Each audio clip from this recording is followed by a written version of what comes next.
Oke, kita langsung bahas aja ya. Mengasuh remaja di era digital ini, wah rasanya kayak masuk labirin tapi nggak ada petanya ya kan? Bikin banyak orang tua jadi overwhelmed dan merasa nggak nyambung lagi sama anaknya. Nah, dalam pembahasan kali ini kita akan bedah bareng-bareng sebuah panduan baru yang basisnya dari ilmu saraf yang khusus dirancang untuk bantu ayah bunda membangun lagi koneksi yang berharga itu. Pernah nggak sih merasa kayaknya Anda dan anak remaja Anda itu ngomong pakai bahasa yang beda banget? Kalau pernah, Anda nggak sendirian kok. Perasaan ini umum banget. Rasanya tuh kayak ada tembok transparan gitu yang misahin kita. Padahal kita cuma pengen deket, pengen nyambung. Nah, pertanyaan ini nih, jadi inti dari perjuangan yang dihadapi banyak banget orang tua sekarang. Kutipan ini, sejak jadi orang tua, mood saya kayak roller coaster. Naik turun tanpa peringatan. Duh, kena banget ya. Ini benar-benar menangkap esensi dari jungkir baliknya emosi jadi orang tua. Jadi kalau Anda pernah merasakan hal ini, percayalah, perasaan naik turun, frustrasi, bingung, itu semua nyata. Dan itu bagian dari perjalanan yang kita semua alami bareng-bareng. Oke, jadi pertanyaannya, kenapa sih kok kayaknya banyak banget konfliknya? Seringkali akarnya itu bukan karena kurang cinta loh, tapi karena ada 3 tantangan besar yang kadang nggak kelihatan. Apa aja itu? Perkembangan otak remaja yang unik, tekanan dari dunia digital yang non-stop, dan ya, kelelahan mental kita sendiri sebagai orang tua. Yuk kita kupas satu-satu.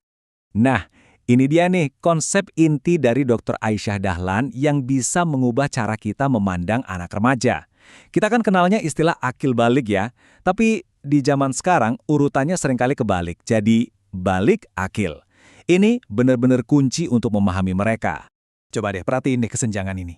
Gara-gara nutrisi yang makin bagus, anak-anak kita itu mencapai kematangan fisik atau balik jauh lebih awal, kadang di umur 9 tahun udah balik. Tapi akilnya, yaitu kematangan mental, kemampuan menalar, berpikir panjang, ketangguhan, itu baru benar-benar matang nanti setelah usia 20 tahun ke atas. Nah, gap atau kesenjangan inilah antara badan yang udah dewasa tapi otaknya masih dalam proses pematangan yang sering jadi sumber salah paham.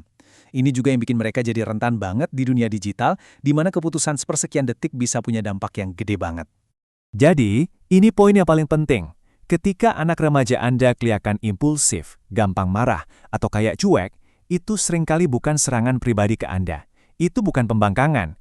Itu adalah bagian normal dari perkembangan otak mereka yang emang lagi dibangun. Kalau kita bisa paham ini, rasa frustrasi kita bisa berubah jadi empati. Dan, sementara otak remaja lagi berkembang pesat, kita sebagai orang tua juga punya tantangan sendiri. Parental burnout atau kelelahan dalam mengasuh, itu nyata. Ini kondisi di mana kita merasa terkuras habis-habisan secara fisik dan emosi. Dan kondisi ini, mau nggak mau, sangat mempengaruhi gimana cara kita merespons mereka. Seringkali, respons kita datang dari rasa lelah, bukan dari tempat yang kita inginkan. Oke, tadi kita udah bahas kenapanya. Sekarang, yuk kita masuk ke bagian gimananya. Setelah kita sadar betapa pentingnya kondisi kita sendiri, gimana caranya kita bisa berkomunikasi dari tempat yang lebih tenang, lebih nyambung. Di bagian ini kita akan fokus ke strategi-strategi komunikasi praktis yang bisa langsung dicoba di rumah. Sering banget loh, tanpa sadar, kita kejebak dalam pola komunikasi yang nggak efektif. Kayak nyuruh-nyuruh, banding-bandingin, atau nyalahin.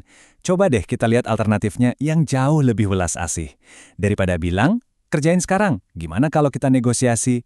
Yuk kita cari waktu yang pas buat ngerjain ini. Daripada nyindir, gimana kalau kita apresiasi?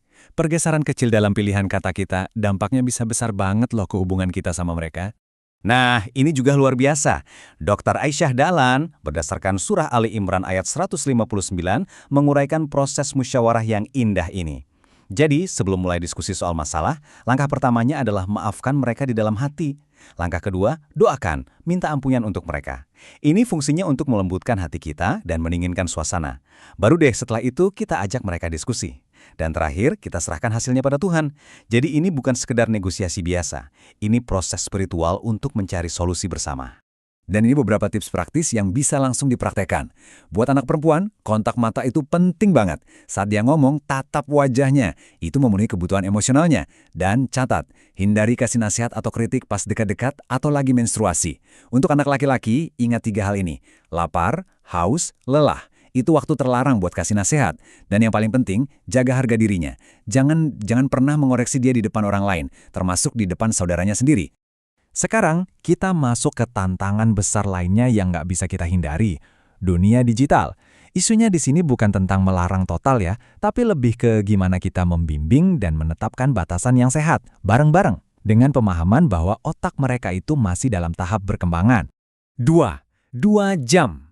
Ini angka patokan yang disarankan para ahli untuk waktu layar maksimal per hari.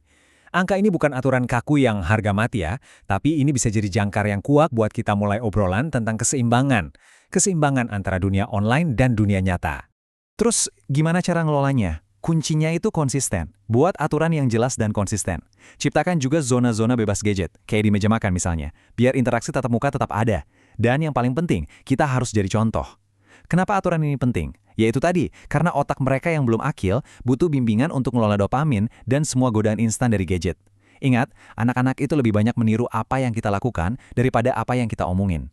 Kita udah ngomongin soal otak remaja, soal dunia digital. Sekarang, saatnya kita fokus ke Anda, ya, para orang tua.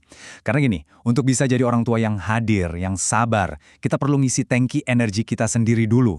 Ini bukan egois loh, ini esensial, ini penting banget. Menurut Healthline, ini beberapa tanda umum dari parental burnout. Mungkin Anda merasa capek terus-terusan secara fisik dan emosi. Atau merasa jauh, nggak nyambung lagi sama anak. Gampang banget marah. Atau mungkin kehilangan motivasi dan mulai ragu sama kemampuan diri sendiri sebagai orang tua. Melihat daftar ini mungkin bisa bantu kita sadar, oh ternyata yang aku rasain ini ada namanya. Dan yang penting, kita nggak sendirian. Dan kutipan ini rasanya adem banget ya. Ingatlah bahwa kamu manusia, kamu rentan, kamu tidak bisa melakukan semuanya. Bersabarlah dengan dirimu sendiri, berbaik hatilah. Ini kayak ngasih izin ke kita untuk nggak harus jadi sempurna. Perjalanan jadi orang tua itu soal kemajuan, bukan kesempurnaan. Jadi, yuk berbaik hati sama diri sendiri. Mengatasi kelelahan itu nggak harus dengan langkah-langkah besar yang drastis kok. Mulai aja dari yang kecil-kecil. Coba deh, ngobrol, ceritain perasaan Anda ke pasangan atau teman. Terus tidur, prioritaskan istirahat, bahkan tidur siang 20 menit aja itu ngebantu banget. Bergerak, jalan kaki sebentar bisa naikin energi dan nurunin stres. Dan terakhir, napas. Cuma butuh 2 menit setiap hari buat fokus sama diri sendiri dan napas kita. Langkah-langkah kecil ini kalau dilakuin konsisten bisa bikin perbedaan besar. Oke, jadi setelah semua ini, apa langkah selanjutnya? Yuk kita lihat gambaran besarnya. Peran kita sebagai orang tua itu sebenarnya bukan jadi sosok yang serba tahu, tapi jadi seorang pemandu yang terus belajar, bareng sama anak-anak kita. Ini dia poin kuncinya. Tujuan kita itu bukan menciptakan rumah yang bebas konflik. Itu mustahil, nggak realistis. Tujuan yang jauh lebih bermakna adalah membangun sebuah keluarga yang tangguh. Keluarga yang mampu melewati konflik, belajar dari situ, dan hasilnya jadi lebih kuat dan lebih terhubung. Sebagai penutup, saya mau ajak Anda merenung. Gimana kalau tujuan kita bukan untuk jadi orang tua yang sempurna, tapi jadi orang tua yang mau terus belajar? Gimana kalau kita melihat setiap tantangan itu bukan sebagai kegagalan, tapi sebagai kesempatan untuk tumbuh bersama anak remaja kita?